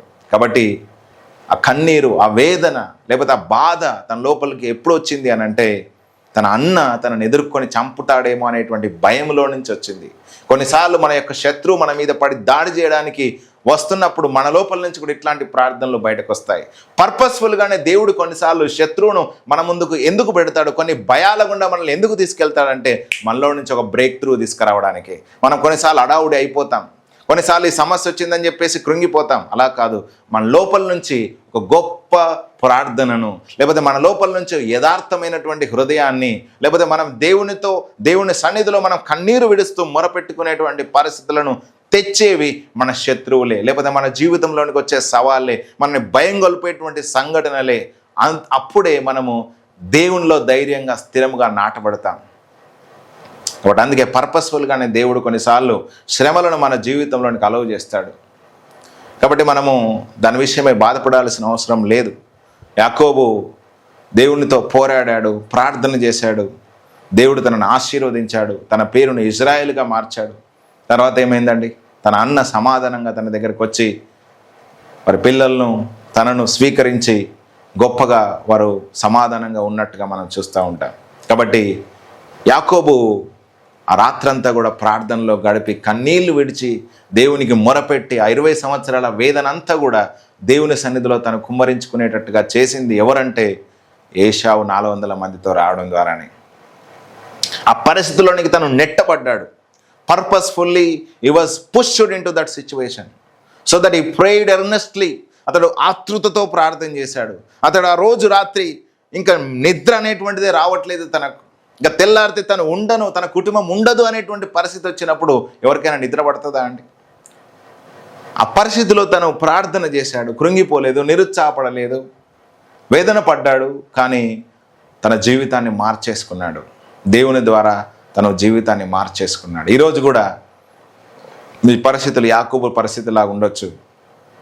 అయితే యాకోబు ఒంటరిగా దేవునితో ఏ విధంగానైతే గడిపాడో అదేవిధంగా మీరు మీ కుటుంబం కొరకు దేవుని సన్నిధిలో మీరు గడపాలి. తన కుటుంబం మీద పడి, తన పిల్లల మీద పడి, తన భార్యల మీద పడి ఏశావు చంపుతాడేమో అనే భయము ఆ ప్రార్థనలోనికి తనను తోసుకెళ్ళింది. అదేవిధంగా మీరు కూడా మీ జీవితంలో ప్రార్థనలోనికి మీరు అట్లానే వెళ్ళాలి. సాతానుడు ఎవరిని మింగుదునా అని చెప్పేసి గర్జించి సింహం వలె భూమి మీద తిరుగుతూ ఉన్నాడు. వాని నోట నుంచి మన కుటుంబం తప్పించబడు నిమిత్తమై, వాని నోట్లో మన పిల్లలు పడకుండా నిమిత్తమై మనం కూడా దేవుని సన్నిధిలో విజ్ఞాపన ప్రార్థన చేయాల్సిన అవసరం ఉన్నది. మనం కూడా దేవునితో యథార్థంగా మొరపెట్టాల్సిన అవసరం ఉన్నది. దేవునికి లోబడి నుండి అపవాదిని ఎదిరించండి, అప్పుడు వాడు మీ వద్ద నుంచి పారిపోవును అని చెప్పేసి వాక్యములో రాయబడి ఉన్నది. కాబట్టి ఈరోజు దేవుడు మనమందరికీ కూడా ప్రార్థనా జీవితాన్ని నేర్పడానికి కొంతమంది శత్రువులను మన జీవితంలో ఉంచి ఉన్నాడు. కొన్ని సమస్యల గుండా మనల్ని తీసుకెళ్తున్నాడు, కొన్ని సవాళ్ళ గుండా మనల్ని తీసుకెళ్తున్నాడు. ఆ నొప్పి, ఆ పెయిన్, ఆ బాధ, ఆ ట్రామా అనేటువంటిది ఎక్కువ అవుతా ఉంది. అప్పుడు మనం దేవునికి మరింత దగ్గర కాబోతున్నాం. ఒకసారి మనం ఏలియా యొక్క జీవితాన్ని కూడా చూస్తే, మనకి ఇంతకుముందు యాకోబు గ్రంథంలో, యాకోబు పత్రికలో మనం చూసాం కదా, ఏలియా మన స్వభావం వంటి అలా మనుషుడే, కానీ అతడు ఆసక్తితో ప్రార్థన చేశాడు. ఏం ప్రార్థన చేసి ఉంటాడండి ఆసక్తితో? వర్షం పడద్దని చేశాడా? వర్షం పడద్దని అయితే చేయలేదండి. ఏం చేసి ఉంటాడో తెలుసా? ఇజ్రాయేలు ప్రజలు దేవునికి తిరుగుబాటు చేశారని మొరపెట్టాడు. ప్రభువా, వాళ్ళ హృదయాల్ని మీ తట్టు తిప్పండి అయ్యా అని ప్రార్థన చేశాడు. ప్రభువా, వాళ్ళు మిమ్మల్ని విడిచిపెట్టారయ్యా, మిమ్మల్ని గైకొనట్లేదు. బయలుదేవతను, అస్తారోసు దేవతను, కెమోషు దేవతలను ఆరాధిస్తూ ఉన్నారు. ఎక్కడ చూసినా లంచగొండితనం, ఎక్కడ చూసినా అన్యాయం, ఎక్కడ చూసినా తిరుగుబాటుతనం వల్ల జీవితాల్లో ఉంది నాయన. మిమ్మల్ని విడిచిపెట్టారయ్యా బొత్తిగా, దేవవారి జీవితాలను మార్చండి అయ్యా అని చెప్పేసి దేవుని సన్నిధిలో చేరి ఏలియా కన్నీరు విడుస్తూ ప్రార్థన చేసి ఉన్నాడు. ఆ ప్రార్థన విన్నటువంటి దేవుడు ఇశ్రాయేలులను మార్చడానికి ఆ కరువును పంపించాడు. ఆసక్తితో ప్రార్థన చేసింది కరువు రమ్మని చెప్పేసి ప్రార్థన చేయలేదు, కానీ ఇజ్రాయేలు ప్రజల యొక్క మార్పు కొరకు ప్రార్థన చేశాడు. ఆ మార్పును తీసుకొచ్చే క్రమంలో దేవుడు కరువును తీసుకొచ్చాడు.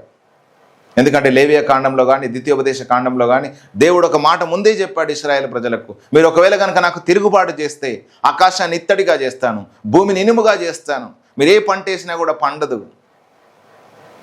వర్షం అనేటువంటిది రాదు, దాని సమయంలో కరువు మీ మీదకి తెప్పిస్తానన్నాడు. ఆ మాట ప్రకారము ఆ 3.5 సంవత్సరాలు వర్షం పడలేదు.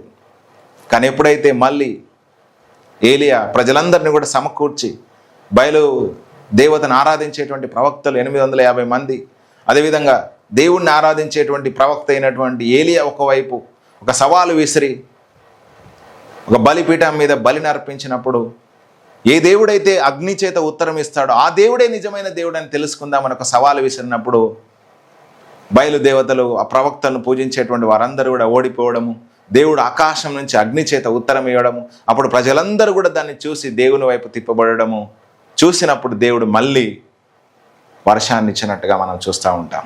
ఎప్పుడైతే ఇశ్రాయేలు ప్రజల యొక్క హృదయము దేవుని తట్టు తిరిగిందో వర్షం అనేటువంటిది పడింది. ఇక్కడ ఇజ్రాయేలీల నిమిత్తమైన ప్రార్థనే అతడు ఆసక్తిగా చేశాడు. ఇజ్రాయేలీల ప్రజలు దేవుని వైపు తిప్పబడు నిమిత్తమై ఏలియా ఆసక్తితో ప్రార్థన చేశాడు. అప్పుడు వర్షం కురిసింది, వర్షం ఆగిపోయింది. కాబట్టి ఈరోజు మన జీవితంలో మనము దేవుని సన్నిధికి వెళ్ళి మనము యథార్థంగా ఆసక్తితో ప్రార్థన చేసినప్పుడు ఖచ్చితంగా దేవుడు మన ప్రార్థన కూడా వింటాడు.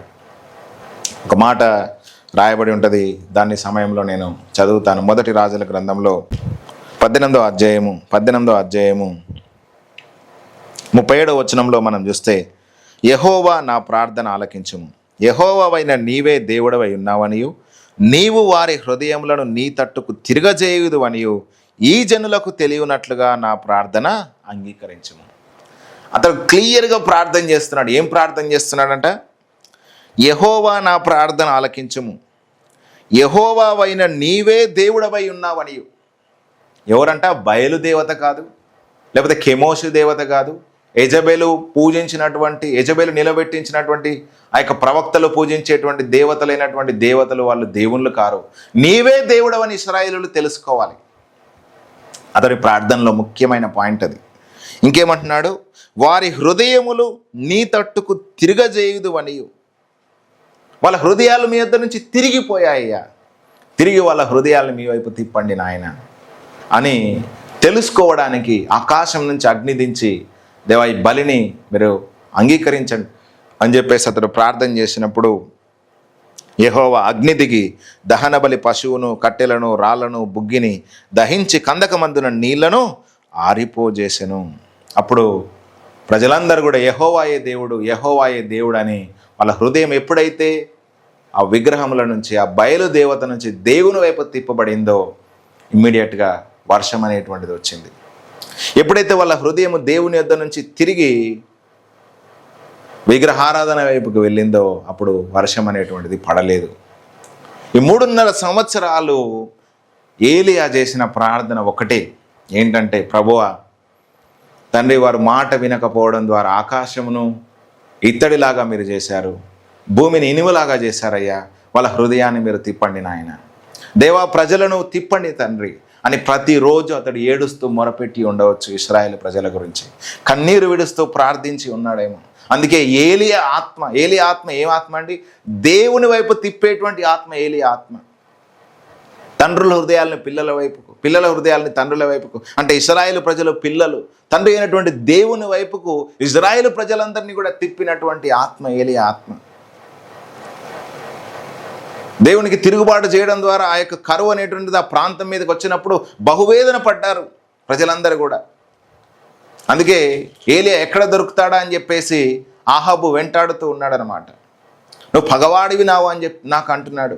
అక్కడ ప్రాంతంలో ఏం లేవంట, నీళ్లు లేవంట, పశువులకు మేత దొరకట్లేదంట, ప్రజలందరూ కూడా ఆహారంకు బాధపడుతూ ఉన్నారు. ఈ తీవ్రత అనేటువంటిది ఎక్కువైపోయింది. ఆ తీవ్రత ఎక్కువైపోయినప్పుడు ఇంకా ప్రజలందరూ ఒక కొలిక్కి వచ్చారు. ఈ కరువు అనేటువంటిది తిరుగుబాటును బట్టే వచ్చిందేమో అని చెప్పేసి వాళ్ళు తిరిగి అక్కడ ఒక పందెం వేసినప్పుడు చివరిగా దేవుడు అగ్ని చేత ఉత్తరం ఇచ్చినప్పుడు యెహోవాయే దేవుడు అని వాళ్ళు తమ హృదయాన్ని దేవుని వైపు తిప్పినప్పుడు వాళ్ళకు వర్షం అనేటువంటిది వచ్చినట్టుగా మనం చూస్తూ ఉంటాం. అంటే ఈ కరువు లేకపోతే ఈ యొక్క వేదన లేకపోతే ఈ లేమి అనేటువంటిది వాళ్ళ హృదయాల్ని దేవుని వైపు తిప్పేటట్లుగా, వాళ్ళు సాగిలపడి దేవునికి ప్రార్థించేటట్లుగా చేసింది. ఆ సందర్భంలో ఏలియా అదేవిధంగా అనేక మంది భక్తులు దేవునికి మొరపెట్టారు, ప్రార్థన చేశారు. అందును బట్టి దేవుడు వారి మీద కనికరపడి వాళ్ళ హృదయాలను తిప్పి మళ్ళీ వర్షం అనేటువంటిది వచ్చినట్లుగా ఆయన సహాయం చేశాడు. కాబట్టి ఈరోజు ఈ సమయంలో మీరు మీ జీవితంలో ఉన్నటువంటి ఒక కరువు నిమిత్తము, లేకపోతే మీరు చేసినటువంటి తిరుగుబాటు నిమిత్తము, మీ జీవితంలో మీకు వచ్చిన సవాళ్ళ నిమిత్తము మళ్ళీ మీరు తిరిగి దేవునికి ప్రార్థన చేయాలి, మొరపెట్టాలి, కన్నీరు ఏడవాలి, ఆయన సన్నిధిలో విజ్ఞాపన చేయాలి. ఖచ్చితంగా దేవుడు కనికరించి మీ దోషములను, మీ పాపములను క్షమించి ఆయన తప్పకుండా మీకు సహాయం చేస్తాడనేటువంటిది ఈ సమయంలో నేను మీకు జ్ఞాపకం చేస్తున్నాను. సరే, ఈ విధంగా మనం చెప్పుకుంటూ పోయినట్లయితే చాలా ఉదాహరణలు ఉంటాయి. నెహమ్యా గ్రంథంలో నెహమ్యా కూడా ఇజ్రాయేలు చేసిన తిరుగుబాటును, పాపాలనంతా కూడా ఒప్పుకుంటూ వచ్చి కన్నీరు విడుస్తూ ఉపవాసం ఉండి ప్రార్థన చేశాడు. తిరిగి దేవుని మందిరాన్ని కట్టడానికి దేవుడు అతనికి సహాయం చేశాడు. దానియేలు కూడా దేవుని సన్నిధిలో ఇజ్రాయేలు ప్రజల పాపములను క్షమించమని విజ్ఞాపన చేస్తూ ప్రార్థన చేస్తూ వచ్చాడు. దేవుడు అతని ప్రార్థనకు ఉత్తరం ఇచ్చి 70వ ఏట ఇజ్రాయేలు ప్రజలందరినీ కూడా తిరిగి ఆ బబులోను దేశంలో నుంచి మళ్ళీ కానాను దేశములకు, ఇశ్రాయేలు దేశములకు ఆయన తీసుకొని వచ్చాడు.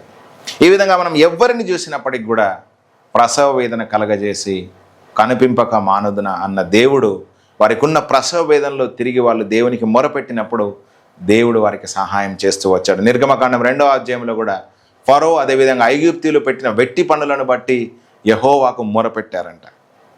వారి మూలుగులను దేవుడు విన్నాడంట, వారి కన్నీరును దేవుడు చూశారంట. వారిని రక్షించడానికి ఆయనే దిగొచ్చాడని చెప్పేసి రాయబడి ఉంటుంది. కాబట్టి ఈరోజు మీరు తీవ్రమైన ప్రార్థనలోనికి నెట్టబడుతున్నారు అని అంటే మీ జీవితంలో దేవుడు ఒక విడుదలను, మీ జీవితంలో దేవుడు ఒక అద్భుతాన్ని తీసుకురాబోతున్నాడు, దాని కొరకు మిమ్మల్ని సిద్ధం చేస్తున్నాడు అనేటువంటిది మీరు ఖచ్చితంగా గ్రహించాలి. ఈరోజు మీ వాక్యం వింటున్న మీరు ఒక గొప్ప వేదనతో ఉన్నారు అని అంటే మీరు ఒక దానికి జన్మనివ్వబోతున్నారు. దేవుడు మీ నుంచి ఒక గొప్పదనాన్ని తీసుకురాబోతున్నాడు. దాన్ని మీరు నమ్మండి, విశ్వసించండి, ప్రార్థించండి. ఖచ్చితంగా దేవుడు దాని కొరకు మిమ్మల్ని సిద్ధపరిచినప్పుడు ఆయన తప్పకుండా సహాయం చేస్తాడు. ఎందుకంటే విరిగి నలిగిన మనసును దేవుడు ఎప్పుడు కూడా అలక్ష్యం చేయడు. బలిని కోరే దేవుడు కాదు, ఆయన నీ హృదయాన్ని కోరుతాడు. ఆయన సర్వోన్నతుడు, ఆకాశముగా ఆకాశములు పట్టజాలని దేవుడైనప్పటికీ ఒక దీనుడు హృదయపూర్వకంగా ప్రార్థించినప్పుడు వారిని ఆదరించడానికి ఆయన వస్తాడు. ఆయన వారి మొరలను ఆయన వింటాను అని చెప్పేసి అన్నాడు. కాబట్టి ఈరోజు మీరు మొరపెట్టేటువంటి ఆ మొరను దేవుడు వింటాడు. మీరు ఆసక్తితో ప్రార్థించే ఆ ప్రార్థనకు దేవుడు తప్పకుండా ఉత్తరం ఇస్తాడు. కాబట్టి శ్రమ అనేటువంటిది, ఇబ్బంది అనేటువంటిది మిమ్మల్ని దేవునిలోనికి తీసుకెళ్తుంది. కాబట్టి మీరు కృంగిపోవాల్సిన అవసరం లేదు, మీరు భయపడాల్సిన అవసరం లేదు. మీరు దేవునికి దగ్గర అవుతున్నారు, మీరు విడుదలకు సమీపిస్తున్నారు అనేటువంటిది నిశ్చయం. యేసుక్రీస్తు ప్రభు యొక్క జీవితాన్ని కూడా మనం చూస్తే లూకాసు వార్తలో కావచ్చు, అదేవిధంగా మత్తయి వార్తలో కావచ్చు, ఆయన అప్పగించబడబోయే ముందు రోజు రాత్రి బహువేదనతో కన్నీరు విడుస్తూ దేవునికి ప్రార్థన చేశాడు. ప్రతిరోజు కూడా యేసయ్య తండ్రికి ప్రార్థన చేశాడు. కానీ ఆ రోజు ఆ యొక్క ఒలీవ తోటలో, గెత్సెమనే తోటలో యేసుక్రీస్తు ప్రభు వారు ప్రార్థించిన ప్రార్థన వేరు. మరింత ఆతురతముగా కన్నీరు విడుస్తూ ప్రార్థించినప్పుడు ఆయన చెమట నేలను పడుచున్న రక్త బిందువులా ఉంది అని చెప్పేసి లూకా సువార్తలో రాయబడి ఉంటుంది. అంటే చూడండి, ఆయన ఎంత వేదన పడ్డాడు. ఇంకా తెల్లారితే ఆయనను సిలువ వేస్తారు. ఆ పరిస్థితిలో ఉన్నప్పుడు యేసుక్రీస్తు ప్రభు వారి యొక్క ప్రార్థన ఘోరమైనటువంటి వేదనతో చేశాడంట. ప్రజలందరి దోషముల కొరకు, ప్రజలందరి పాపం కొరకు తన్ను తాను అర్పించుకోబోతున్నాడు ఆయన. అందుకే ఎబ్రీ పత్రిక 5వ అధ్యాయం 7వ వచనంలో ఆయన శరీరధారి అయి ఉన్న దినములో మహావేదనతోనూ రోదనతోనూ కన్నీళ్లతోనూ తను మరణం నుంచి తప్పించగల దేవునికి ప్రార్థించి అతడు భయభక్తులు గలవాడై ఉన్నందున ఆయన అంగీకరించబడును అని చెప్పేసి రాయబడి ఉంటుంది. కాబట్టి యేసుక్రీస్తు ప్రభువారు మరింత వేదన పడి కన్నీళ్లు విడుచుచు తను రక్షించగల దేవునికి తను తాను అప్పగించుకున్నాడు, తను తాను అర్పించుకున్నాడు, తను తాను ఆయన సన్నిధిలో కుమ్మరించుకున్నాడు. అప్పుడు ఆయన అంగీకరించి యేసుక్రీస్తు ప్రభువును మరణ వేదనల నుంచి విడిపించి తిరిగి ఆయనను లేపి అన్నిటికంటే హెచ్చైన స్థానంలో ఆయనను ఉంచాడు. కాబట్టి ఈరోజు ప్రాముఖ్యంగా నేను జ్ఞాపకం చేసే మాట ఏంటంటే, యేసుక్రీస్తు ప్రభువారు రోజు ప్రార్థన చేశాడు, కానీ ఆయనను అప్పగించబడబోయే ముందు రోజు రాత్రి వేదనతో ప్రార్థన చేశాడు. That is a difference. తర్వాత ఆయన ఆత్మ యేసుక్రీస్తు ప్రభువును బలపరచడం, శిలువ శ్రమను సహించి మరణించి తన ఆత్మను తండ్రికి అప్పగించి తిరిగి లేచి యేసుక్రీస్తు ప్రభువారు ఈరోజు తండ్రి కుడి పక్కన కూర్చున్నాడు, మహిమ చేత అలంకరించబడ్డాడు. కాబట్టి నీ వేదనలు, నీ బాధలు అలాగనే ఉండవు. అందుకే ఒక మాట రాయబడి ఉంటుంది కీర్తన గ్రంథంలో, కన్నీళ్లు విడుస్తూ విత్తేవాడు సంతోష గానములు చేయిచు పనులు మోసుకుంటూ వస్తాడు. అదేవిధంగా కీర్తన గ్రంథం 30వ అధ్యాయంలో ఒక మాట రాయబడి ఉంటుంది, సాయంకాలమున ఏడుపు వచ్చి రాత్రి ఉన్నప్పటికీ ఉదయమున సంతోషము కలుగును అని చెప్పేసి రాయబడి ఉంటుంది. సియోన్లో దుఃఖించు వారికి ఉల్లాస వస్త్రమును ధరింపజేస్తానంటాడు ఆయన. కాబట్టి ఈరోజు నీవు దుఃఖ వస్త్రము చేత నలిగిపోయి వేదనతో ఈరోజు ఉండొచ్చు, కానీ there is a resurrection day, ఒక పునరుద్ధాన దినం అనేటువంటిది ఉంది. యేసుక్రీస్తు ప్రభువారు సమాధిలోనే లేరు. యేసుక్రీస్తు ప్రభువారు అదే వేదనతో ఆయన ఉండలేదు, కానీ తిరిగి మహిమ చేత తిరిగి లేచినట్టుగా, యాకోబు యొక్క జీవితం ఇశ్రాయేలుగా మార్చబడ్డట్టుగా, హన్నా కన్నీళ్లు విడిచి ప్రార్థించినప్పుడు తనకు ఒక కుమారుణ్ణి దేవుడిచ్చినట్టుగా, నెహమ్యా కన్నీళ్లు విడిచి ఇశ్రాయేలు ప్రజల కొరకు ప్రార్థించినప్పుడు తిరిగి మందిరాన్ని నిర్మించేటట్టుగా సహాయం చేసినట్టుగా, అదేవిధంగా ఏలియా ఇశ్రాయేలు ప్రజలందరి కొరకు వారి హృదయంలో తిప్పుబడి నిమిత్తమై కన్నీళ్లు విడుస్తూ ప్రార్థించినప్పుడు వారి హృదయాన్ని దేవుని వైపు తిప్పినట్టుగా ఈరోజు మీరు ప్రార్థన చేసినప్పుడు మీ ప్రార్థన కూడా దేవుడు తప్పకుండా ఉత్తరం ఇస్తాడు. ఎందుకంటే ఆయన అన్యాయస్తుడు కాదు, అబద్ధమాడే దేవుడు కాదు. నలిగిన వారి పక్షమున, విరిగిన వారి పక్షమున, కృంగిన వారి పక్షమున, నిస్సహాయుల పక్షమున, బలహీనుల పక్షమున వారి ప్రార్థనల వైపుకు ఆయన చెవులొగ్గి ఉన్నాయి. కాబట్టి ఈరోజు మరింత తీవ్రంగా, మరింత ఆతురతగా, మరింత వేదనతో మీరు దేవునికి ప్రార్థన చేయండి. మీ సమస్యను ఆయన సన్నిధిలో చెప్పుకోండి. కీర్తన గ్రంథంలో మనం చూస్తే కనుక దావీదు ఎన్నో పర్యాయములు నా పరుపును నా కన్నీళ్లతో తేలిజేస్తున్నాను అంటున్నాడు. దేవా, నా ఎముకలను ఒక్కసారి చూడండి, ఉపవాసం ఉండుట చేత నా ఎముకలన్నీ కూడా పుష్టి తగ్గిపోయాయి. నన్నందరూ కూడా హేళన చేస్తున్నారయ్యా, అవమానపరుస్తున్నారయ్యా, నిందిస్తున్నారయ్యా. నా కుడి పక్కన చూడండి నాకు సహాయం చేసేవాడు లేడు, నా ఎడం పక్కన చూడండి నన్ను ఆదరించేవాడు లేడు. నన్ను నిందిస్తున్నారయ్యా, నాతో పాటు భోజనం చేసిన వాళ్ళే నన్ను అవమానపరుస్తున్నారయ్యా, నన్ను తనడానికి తమ యొక్క మడిబలను ఎత్తుతున్నారయ్యా, ఒక్కసారి నాకు సహాయం చేయండి అని ఏడుస్తూ రోదన చేస్తూ తను ప్రార్థించిన ప్రార్థనలన్నీ కూడా కీర్తన గ్రంథంలో రాయబడి ఉన్నాయి. కాబట్టి ఈరోజు కూడా మీ ప్రార్థనలన్నీ కూడా రాసుకోవడానికి దేవుని దూతలు ఉన్నాయి. ఆయన మీకు నిశ్చయంగా సహాయం చేస్తాడు. కాబట్టి ఆయన మీద నిరీక్షణ కలిగి ఉండండి, ఆయన మీకు సహాయం చేస్తాడని నేనైతే రూఢిగా నమ్ముతున్నాను. The progression of pain produces intensity in your praying. When you are intensely prayed, నువ్వు ఎప్పుడైతే తీవ్రంగా ప్రార్థిస్తావో, మనఃపూర్వకంగా ప్రార్థిస్తావో, ఆసక్తితో ప్రార్థన చేస్తావో, తప్పకుండా నీ జీవితంలో గొప్ప కార్యం అనేటువంటిది దేవుడు చేస్తాడు. కాబట్టి ఈ మాటలు దేవుడు దీవించును గాక. ప్రార్థన చేసుకుందాం. నజరేయుడా యేసయ్య, ఇంతవరకు మీరు మాట్లాడిన ప్రతి మాటను బట్టి వందనాలు.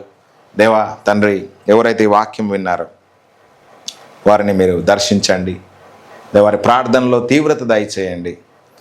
ఉచ్చరింప శక్యం కానీ మూలుగులతో ప్రార్థించే ఆత్మ, పరిశుద్ధాత్ముడా మీరు వాటిని కుమ్మరించండి. నేను ఏ విధంగా యుక్తంగా ప్రార్థన చేయాలో మాకు తెలియదు. దేవా తండ్రి, విజ్ఞాపన చేసే ఆత్మను, తీవ్రంగా ప్రార్థించే ఆత్మను, కన్నీరు విడుస్తూ మొరపెట్టే ఆత్మను దేవా ఈ వాక్యం విన్న ప్రతి ఒక్కరికి దయచేయండి తండ్రి. వారు ప్రార్థిస్తున్నప్పుడు అద్భుతాలు చేయండి. ప్రసవ వేదన కలగజేసిన వాడిని నేను కనిపించకుండా మానుదునా అన్నారు. దేవా తండ్రి, ఈరోజు నాయన వారి జీవితంలో ఒక గొప్పదానికి జన్మనిచ్చినట్లుగా వారిని ఆశీర్వదించండి. సాతాను యొక్క శోధనలను వారు జయించడానికి శక్తినివ్వండి. వారు ఉన్నటువంటి బంధకాల నుంచి వారిని బయటకు తీసుకురండి. వారున్న కరువులో నుంచి వారిని బయటకు తీసుకురండి. వారికి ఉన్నటువంటి భయాలన్నిటి నుంచి వారిని బయటకు తీసుకురండి. మీ ఆత్మచేత వారిని ఆశీర్వదించి నింపుమని, దేవ మీరు బలపరిచి వారిని బయటకు తీసుకురమ్మని, దేవా తండ్రి ఆసక్తితో ప్రార్థించే ఆత్మను వారికి దయచేయమని నజరేయుడైన యేసు నామమున ప్రార్థిస్తున్నాము తండ్రి. ఆమేన్. అందరికీ వందనాలండి. దేవుడు మిమ్మల్ని మీ కుటుంబాన్ని బహుగా దీవించును గాక. Thank you for watching. God bless you.